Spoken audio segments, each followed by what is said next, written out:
In many Polynesian cultures, it was forbidden to use words that sounded like the king's name. This practice, known as tapu, also known as naming taboo or word taboo, was deeply ingrained in the daily lives of the people. The name of the king was not just a word, it carried immense mana or spiritual power and was considered sacred.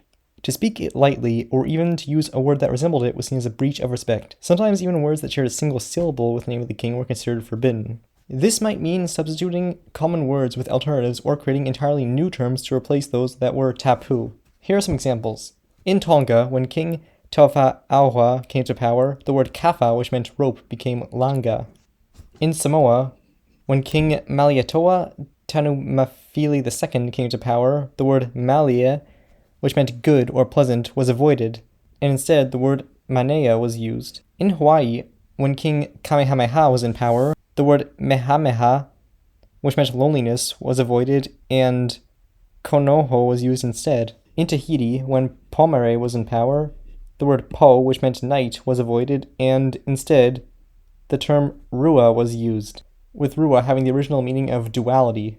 In Fiji, when Chief Seru Epinisa Kakobao was in power, the word kako, which meant to build, was avoided, and instead, the word tara, which is another word for build, was used. With all the above cases, once the king or chief died, the ban on the word was lifted, and the original word started becoming used again.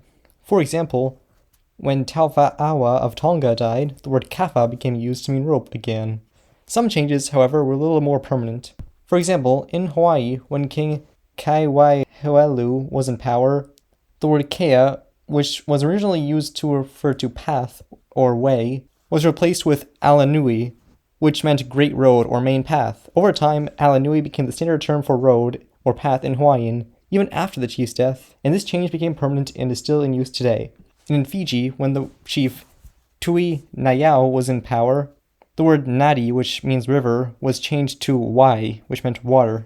And wai is still the standard term for river in many dialects of Fijian. Could you imagine if we did this in English? While King Charles is in power, no one in Commonwealth countries is allowed to use any words that sound similar to his name.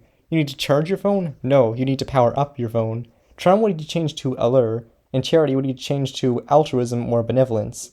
If you thought this video was interesting, be sure to check out this other video on screen.